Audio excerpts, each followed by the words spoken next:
Oh, come on. Oh, come on. They named it Snoggin. So now I have this gorgeous hen named Snoggin. Just decided to randomly die. I'm gonna put duck eggs under her. Yeah. Ow! I hit my head. Oh my goodness. Alright, these are the squash.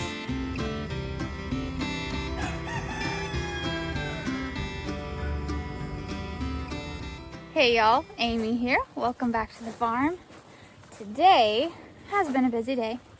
We're headed out to the garden at the moment. We are going to do our first actual, we have a bucket, harvest of some stuff. I've picked off a thing or two here and there, but we're gonna actually purposely go out here to pick.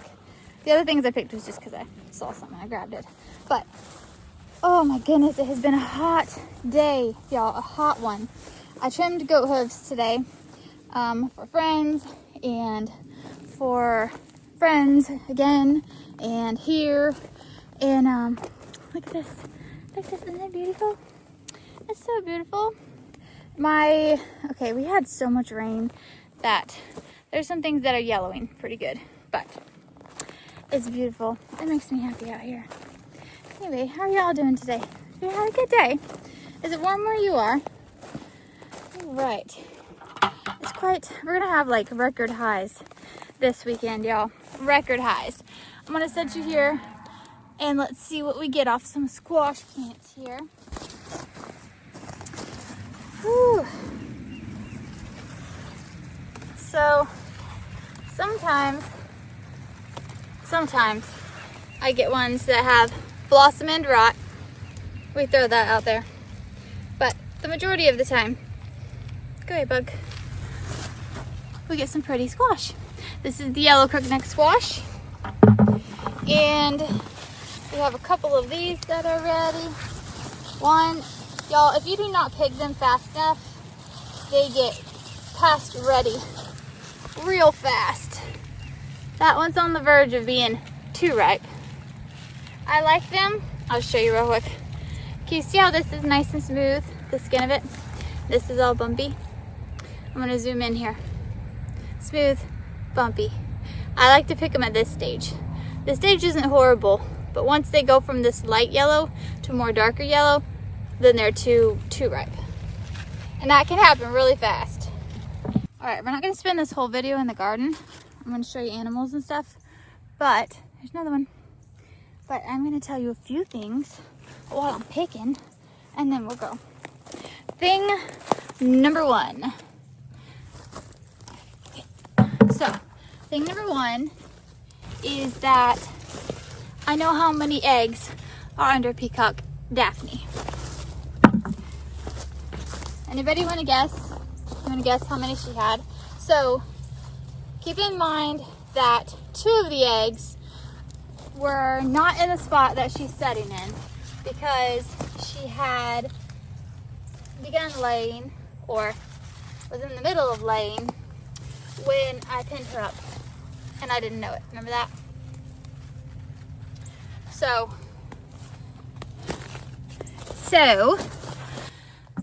those were 2 eggs, and those 2 eggs went to a friend's incubator.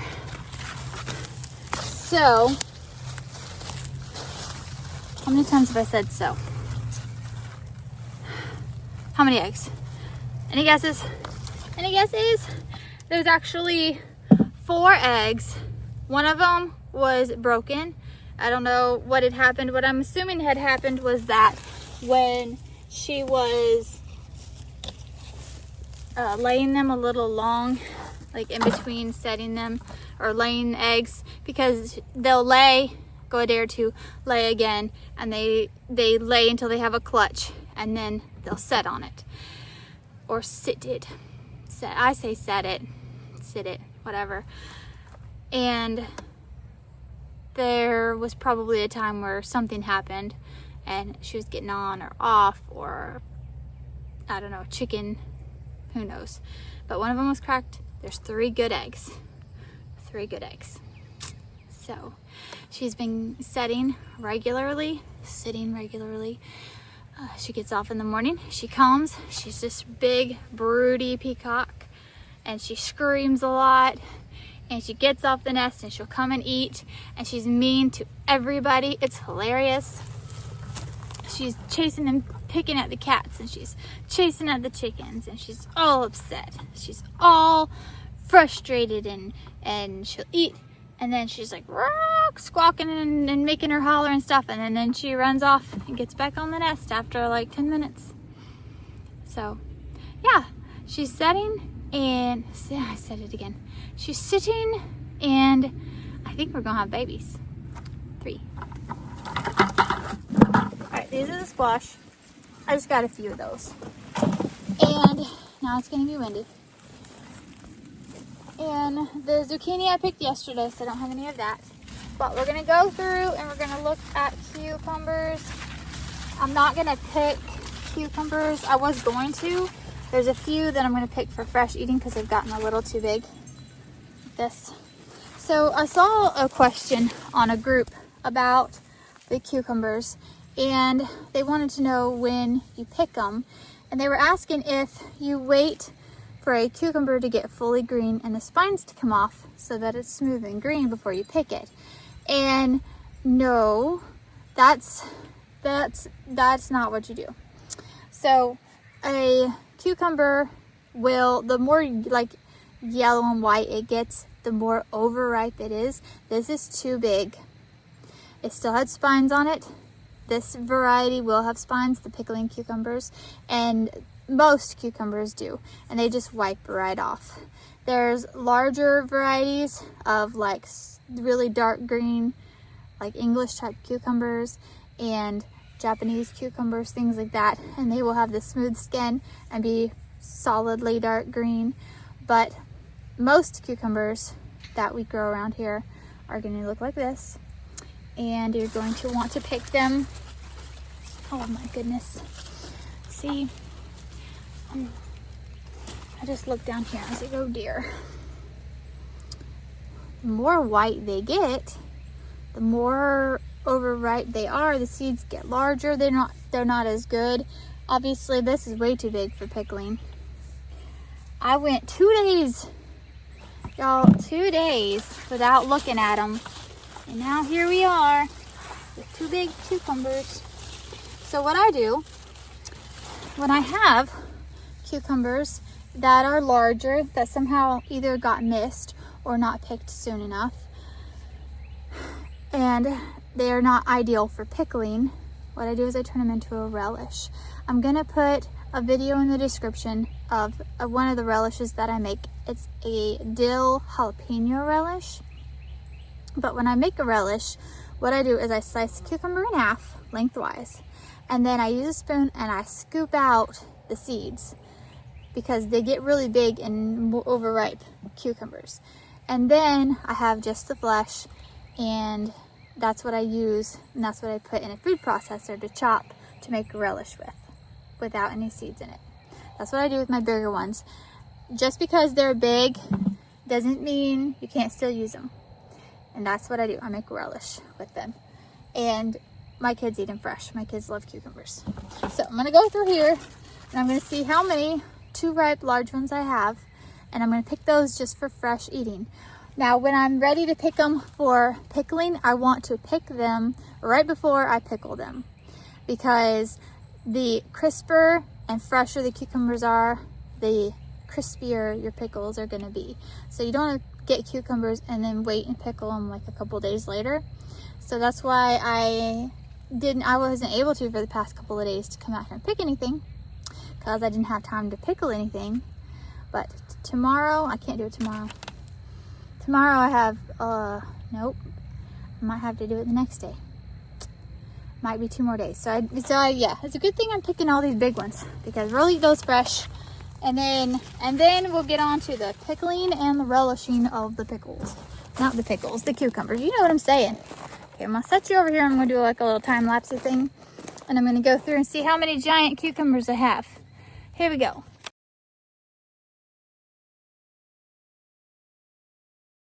Before we leave the garden, I'm just gonna show you a couple of things. My beefsteak watermelon tomatoes are setting tomatoes. I don't know if anything is going to happen. Actually, I say that like they're the only ones. They're all setting tomatoes. And I don't know if they're going to do okay or not. But they are setting them. Look at all these things. Doop, doop, doop, doop, doop. Do you see them all? You can see them all so clearly because, is it windy now? You can see them all clearly because the leaves are tiny and shriveled. Now, in my last video, or a video before last, something like that, I showed you and I talked about it. And a lot of you said heat stress. And I would have thought, we had a couple of days of rain and, ouch, spiny, and it was cloudy.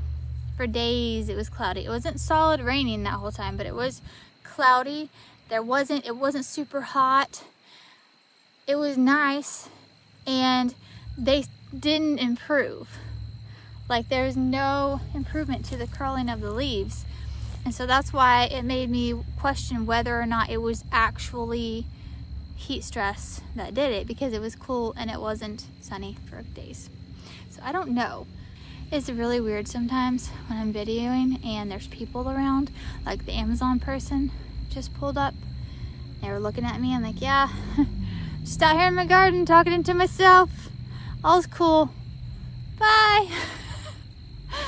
I don't know. But they're producing fruit and the fruit looks good. So far, so good.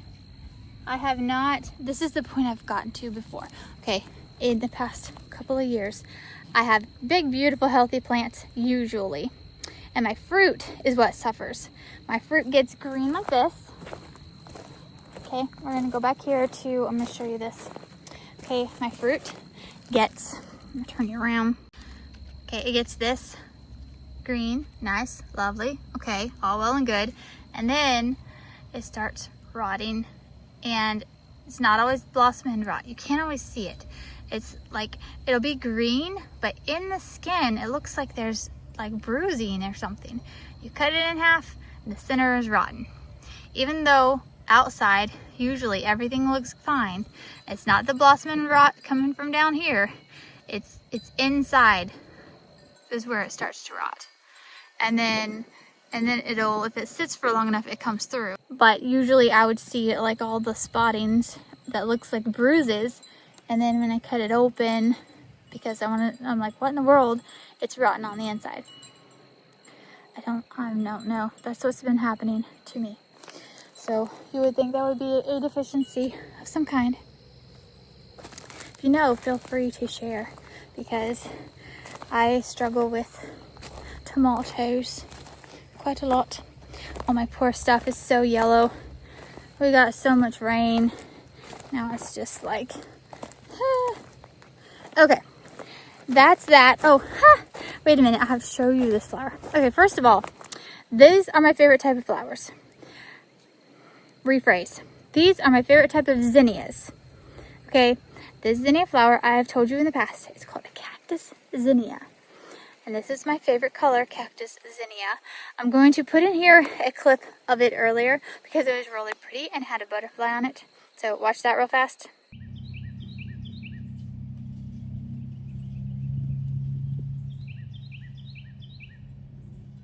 Isn't that so pretty? Here it is. Here it is. Isn't that so pretty? It's gorgeous.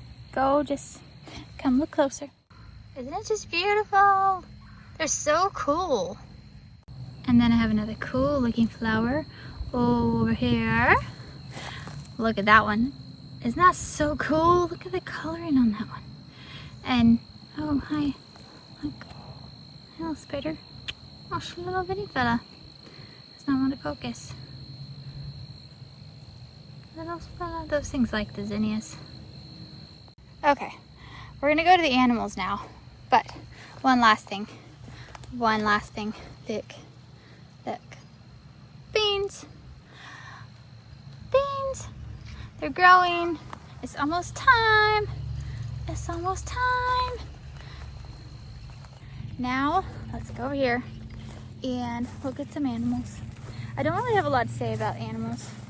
There's not really any news or changes or anything, but we're gonna look at them and talk to them just because it's fun.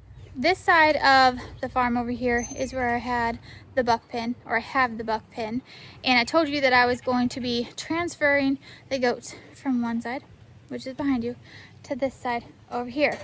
The first step in that process was Miriam was going to take her 2 boys home, William Chester and Jeffrey Dean, and they went home. They just went home, like literally in between filming.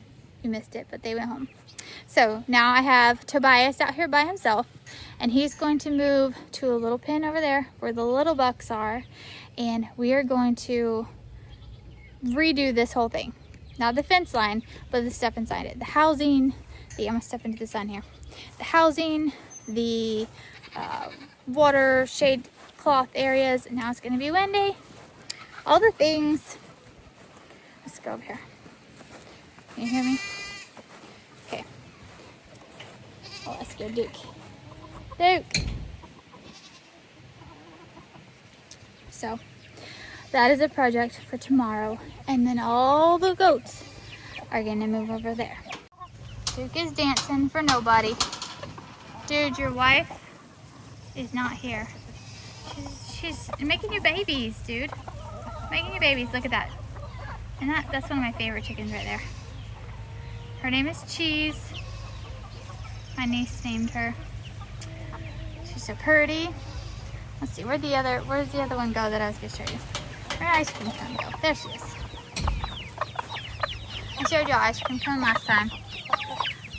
Oh look, that's sourdough. You hear her clucking like that? She's clucking like that because she is broody also.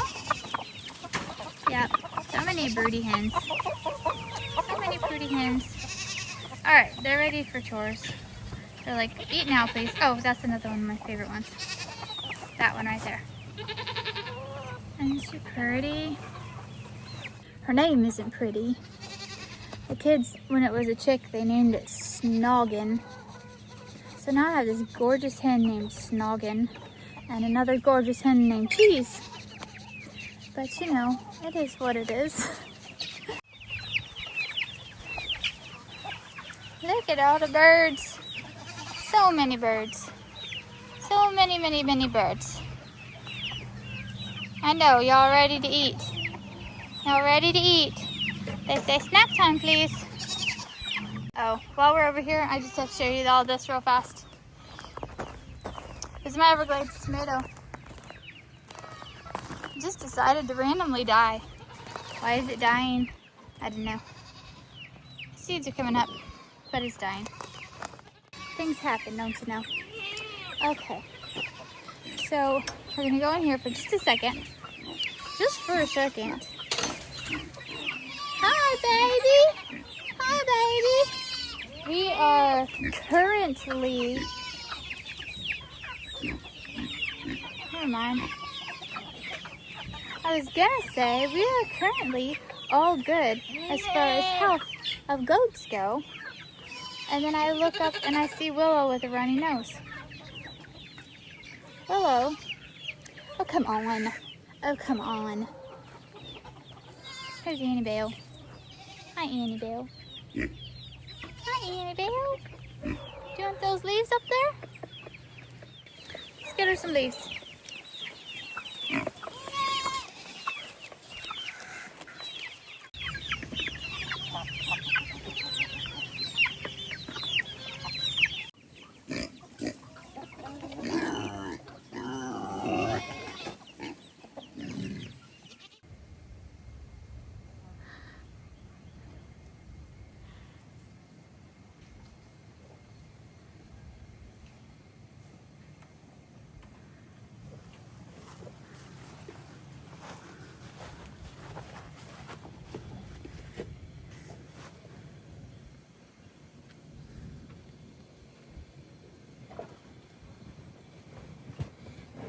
There was one more thing that I was going to tell y'all.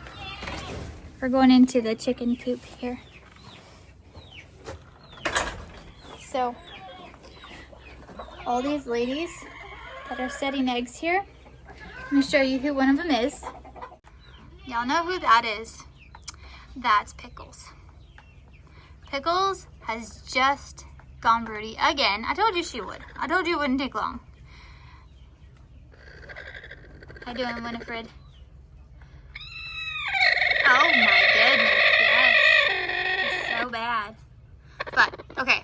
So Pickles here is broody again, and it just started. So I am going to put duck eggs under her. Because I want to. Have you seen ducklings? They are just so stinking cute. And they're so fun. Just right at the beginning. You know, before they get super nasty. So what I'm going to do is I'm going to take her and I'm going to put her in a little unused brooder. I can move her and she stays broody without a problem. So I'm going to move her into a little unused brooder where she's nice and safe. And I'm going to put duck eggs under her. Yeah. Ow! I hit my head. Ouch. There's a board there. Anyway, that's what I'm gonna do. And I'm gonna enjoy ducklings for a couple of days and then I'm gonna sell them because I don't need any more nasty ducks. But ducklings are fun. Okay. Lacey's giving them their treat.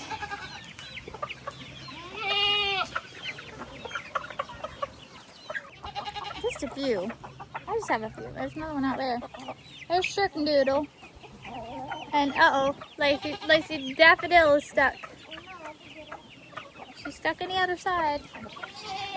There's another one out there. You see her? Where'd she go? There she is. They're everywhere. Alright, y'all, I think that's about it for today. Until next time, keep on the sunny side.